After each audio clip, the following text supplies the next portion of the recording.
Hey guys, so here's part 3 of the 5.5 day 2 notes. So we're going to be finding solutions. So it says, given the polynomial function f and a 0 of f, find the other zeros. Well, remember other words for zeros, we have roots, x-intercepts, and solutions. Okay.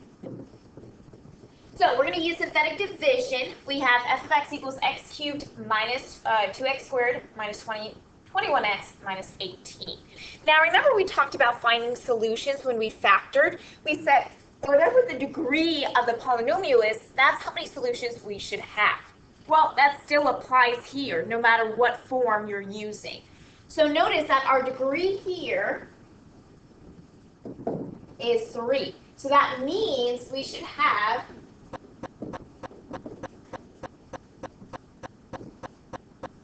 three zeros / solutions. Okay.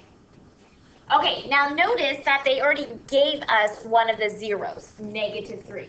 Now, usually when we have a linear expression, we always set it equal to 0 and solve. But we've actually already solved it because -3 is a 0. So we don't need to do the opposite. As you can see, we still just use -3.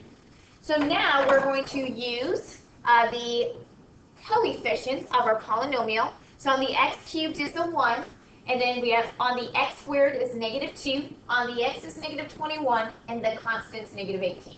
So we don't have any missing terms, so we don't need to use 0 as a placeholder.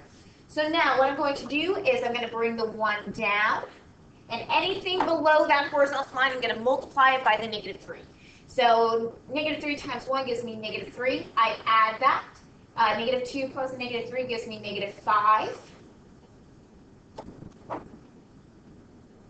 And I do -3 times -5 to give me a +15, and I add that. So I get -6 here. -6 times -3 gives me a +18, I add, and I do get 0 as my remainder. So just like when it gave us one of the factors, we will always get a 0 as a remainder when they give us a 0.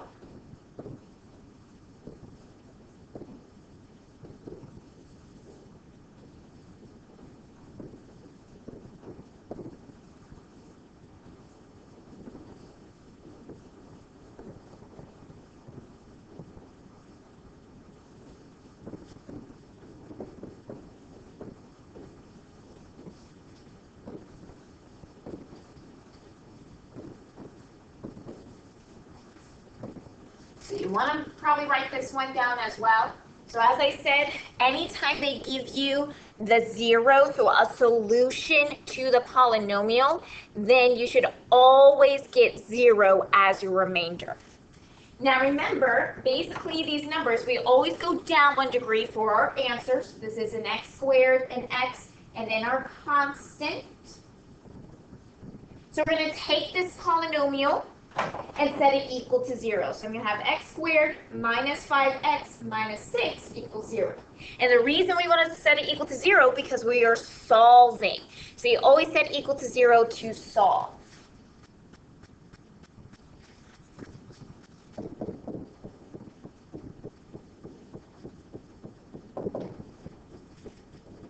Now notice we do have a quadratic. And the reason that we want to solve for a quadratic is there are numerous ways to do that. So remember the ways that we can solve. This was from our quadratics unit. You can either factor, use the quadratic formula, completing the square, or square roots on both sides. Now, we can't really use square roots on both sides because we do have the middle term. You can use completing the square, but that's a lot of work. So really your two options that you probably really want to use is either factoring or completing the square. Or sorry, factoring or the quadratic formula in this case, okay? So let's go ahead. I like to factor because a lot of times the quadratic problems you are able to factor. Otherwise, you can also use the quadratic formula. So remember, using the quadratic formula, I'm going to put it on the side here. That's going to be the opposite of b plus or minus square root of b squared minus 4ac all over 2a. And so if you are using the quadratic formula, our b value is at -5, so we would have 5 plus or minus 5 squared minus 4 times 1 times negative 6 all over 2 times our 1. So that's what it would look like if you are using quadratic formula. But here I'm going to go ahead and factor. So to do so, I'm going to create my 2 sets of factors set equal to 0. Since we just have an a value of 1, we do x and x. Now let's think about all the numbers that multiply to 6. We have 1 and 6, 2 and 3. Now we have to think, okay, which one will work here?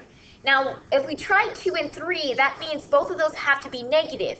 And we multiply by 2 negatives, that gives us a positive 6. So that doesn't work. So that means we actually are going to use 1 and 6 here. So I'm going to have a negative 6 and a positive 1. So now I set my factors equal to 0 and solve. So I get x equals negative 1 and x equals 6. Now don't forget, make sure you include the x value that they gave to you, or the 0 they gave to you in the final problem. So we have x equals negative 1, x equals 6, and then the 0 they gave to us was negative 3. So we have to use that as well.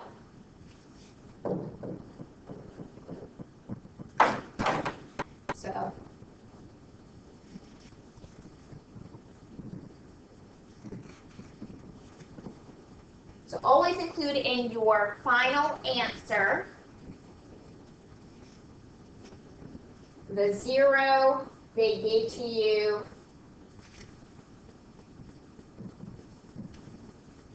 in the problem. Okay? And I would write that down as well. Okay, make sure if you have any questions that you contact me, and make sure you work on the homework assignment. I'll see you guys later.